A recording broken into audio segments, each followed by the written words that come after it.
Assalamu alaikum class. I hope you all are fine. Today's lecture is about surveillance and monitoring and evaluation. Now, coming to the definitions of surveillance, monitoring, and evaluation. Now, surveillance can be defined in many ways. In easy terminology, it means that you watch over with attention and authority over some suspicious diseases. And according to another definition, surveillance can be defined as the continuous scrutiny of the factors which determine the occurrence and distribution of disease and other condition of ill health in a population.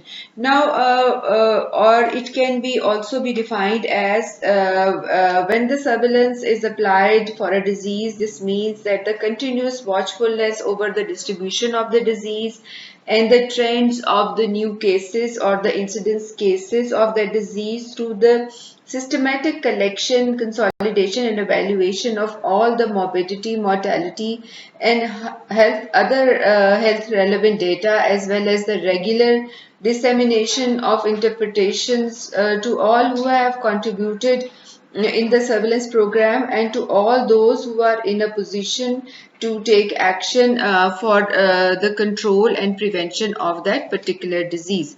It is different from monitoring. In monitoring, you look at the performance and analysis of the routine measurements which are aimed at detecting changes in the environment or the health status of a population. Or in management, we can say that monitoring is the ongoing measurements of the health services or the ongoing programs or any interventions with a view to evaluate the particular program, service, or the intervention with constant adjustment of performance in relation to the results which you get out of this. And there is some difference between monitoring and evaluation. Now, evaluation is the process by which the results we get after monitoring a program. The results are then compared with the objectives which we had already set before the program was run, or simply the assessment of how well a program is performing or how well the performance of the program was. So this is the basic difference between the surveillance, monitoring, and evaluation. Now, next topic is the different types of surveillance. Now, surveillance can be active surveillance, it can be passive surveillance, or it can be sentinel surveillance. Now, passive surveillance is a type of surveillance in which the available data on a special disease or a reportable disease are used, in which the disease reporting is requested, with the responsibility for the reporting often falling on the healthcare provider like a physician or a GP, or from the hospital data, or any district health officer. Now, this type of reporting is inexpensive and it's relatively easy to develop. But in this type of reporting, the cases can be missed, and under-reporting or lack of completeness of reporting can occur. So this is not a very good method of doing surveillance, but it is usually done. Next is your active surveillance. Now, active surveillance is a system of surveillance in which the staff are recruited and they carry out the surveillance program. And they are recruited so that they can make periodic field visits or visits to the healthcare facilities like clinics of the physicians or hospitals or labs, or from wherever they are supposed to collect the data like clinics, in order to identify the new cases of a disease or deaths due to that disease that have occurred. So this is how active surveillance is done. But active surveillance is a bit more expensive, but in this case large number of reporting is done, and reporting is usually more accurate as compared to the passive surveillance. Now, third type of surveillance is your sentinel surveillance. Now in routine surveillance, you can miss some sort of cases, thereby supplementing the notifying cases is minimized. So in this type of cases, the sentinel surveillance is required. Now sentinel surveillance, it occurs when the data are collected from only selected sites, and this is rarely representative of the population but can be used to monitor trends and collect more detailed information. Now, the sentinel sites are usually chosen to report the number of cases of a disease that occur for a specific time period and also in a certain age group. Now, usually the sentinel surveillance is for the entire population to estimate the disease prevalence in that total population.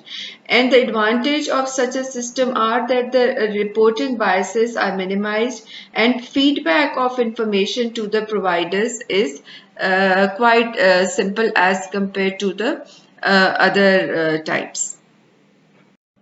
Every public health surveillance program is established with some specific objectives. Now, the certain objectives which are specified in a surveillance program can be one of the following which we are going to discuss, or there can be more than one objectives.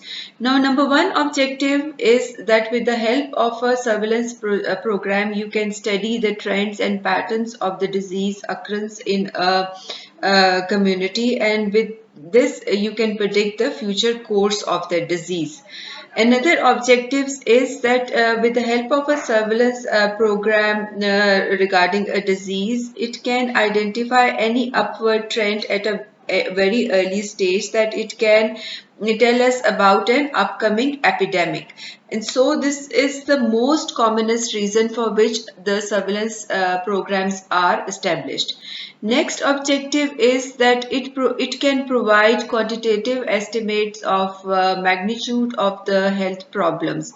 By providing data on the incidence and prevalence and the further description of the incidence and prevalence according to the various socio-demographic characteristics surveillance, it helps us in identifying the priority risk groups. So by prioritizing and identifying those groups, more preventive measures can be directed towards that risk group.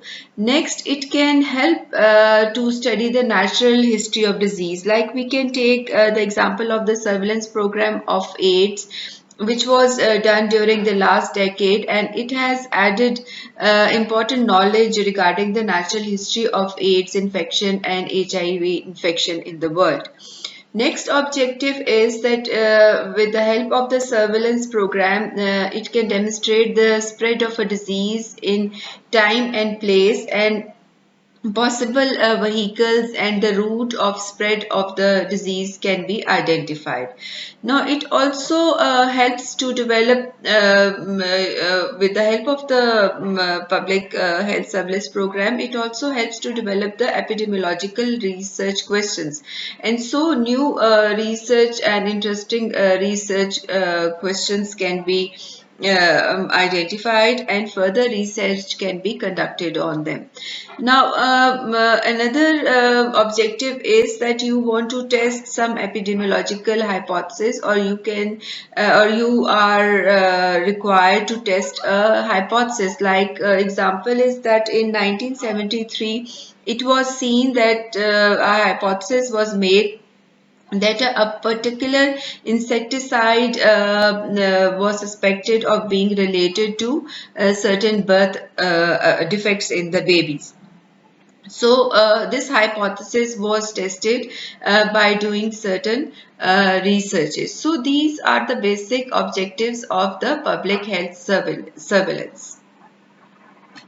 Now, continuing with the objectives of public health surveillance, next is the evaluation of the control and the preventive measures. Now, surveillance data, for example, helped in collecting data about poliomyelitis in 1950s, which showed a decline in the new cases of the disease, and which confirmed that the efficacy of the polio vaccine campaign.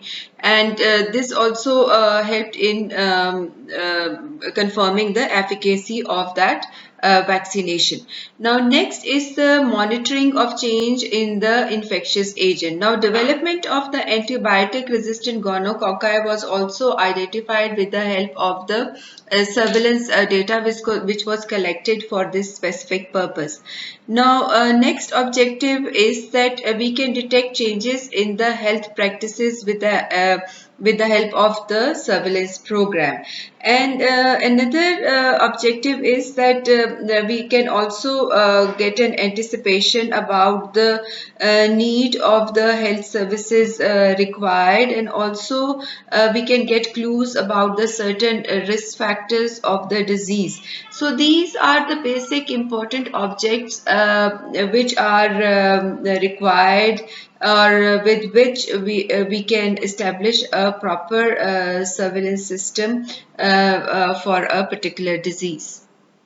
Next topic of discussion is the purpose or the importance of conducting a surveillance program. Now, number one of purpose is that with the help of a surveillance program, we can highlight the magnitude of the illness as a public health problem. Like conducting surveillance, we can see if the mortality rate or the morbidity rate of that particular disease is high, or it is affecting maybe large number of children or women, or is it causing any disability. So different type of illness can be highlighted with the help of the surveillance program. Now, next is the provision of the epidemiological data for planning a program interventions. Now, with the help of the surveillance program, you can identify that which age groups are most affected because of that particular disease, and in what place the disease is more, or what are the different cyclical variations or seasonal variations of the disease. So it provides the epidemiological data for planning a particular program. Now, with the help of the surveillance, you can monitor the quality of the existing health services which are provided for a particular disease. And you can also identify the high risk pockets for additional actions which should be taken for the prevention of the disease. And you can also identify if any outbreak is occurring, and so that further morbidity and deaths can be prevented by early and appropriate case management.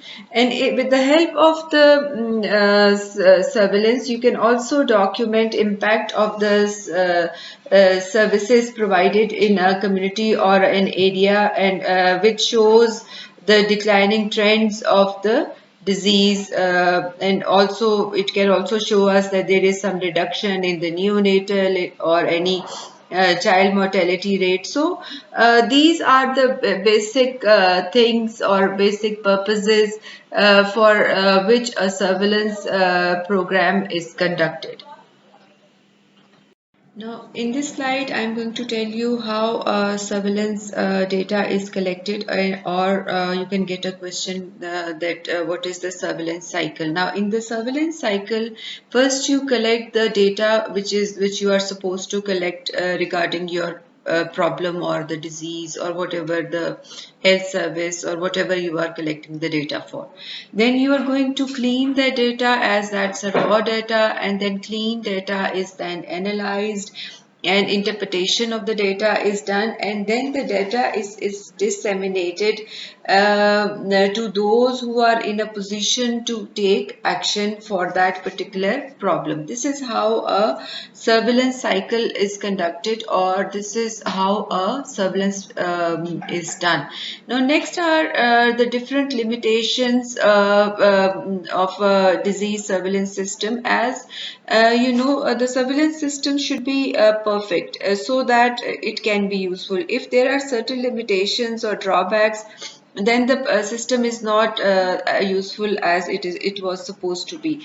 So the main limitations which can occur in a surveillance program are that there can be underreporting of the cases. Now, as I told you, in the passive surveillance, the underreporting is very common, and the reasons for underreporting is that the staff which is reporting, they can have a negative attitude, or because of lack of any incentives or any distrust in the government policies, or they think that it's too much time consuming or too much hassle for them, or the staff can have a lack of knowledge of the requirement which is important for the reporting system, or they are unaware of the responsibility. So all these factors can lead to underreporting of the cases. Next is the lack of the representativeness of the reported cases, and they can also be lack of timeliness of the data. Now, if we are conducting a surveillance system, the data collection should be timely, so that if it's not timely, then whatever we are want to achieve, or whatever we are planning to bring about the important changes in the health facility program, for example, so we will not be able to bring that change, and we will not be able to do proper prevention. So timeliness of the data is also important. Now, in some of the conditions, when we are making the case deficiencies, usually they are changing over the passage of time. So inconsistency of the case definitions is also one of the limitations of the surveillance program. Now you can gather data for surveillance from different sources. As I told you, from in passive surveillance, you gather the data which is already present at different places, like clinicians have the data, or general physicians, or from the hospitals. So you can gather data from the different sources, but the key sources of surveillance data are your mortality reports, in which vital statistics are known, or from the general physicians, as I told you, or the morbidity reports you get from the notifiable diseases, or from the lab data, or from the hospitals, or even from outdoor patients, or special disease data such as from accidents or certain injuries, or data of the adverse drug reactions or any occupational illness. So, or morbidity reports can be collected from different sources, or you can also get data from the different laboratories, or the individual case reports of certain individuals on which the investigations have been done, or you can also gather data of the of any epidemic which has occurred, and what were the findings. So you can gather data of surveillance from that source as well, or from different surveys, like in hospital admissions you can do surveys, or in registration of the diseases certain surveys have been done, or certain serological surveys. So you can gather data for surveillance from different sources. So this was all about surveillance. If you have any questions regarding this topic, you can ask, and you can write in the comment box. Thank you.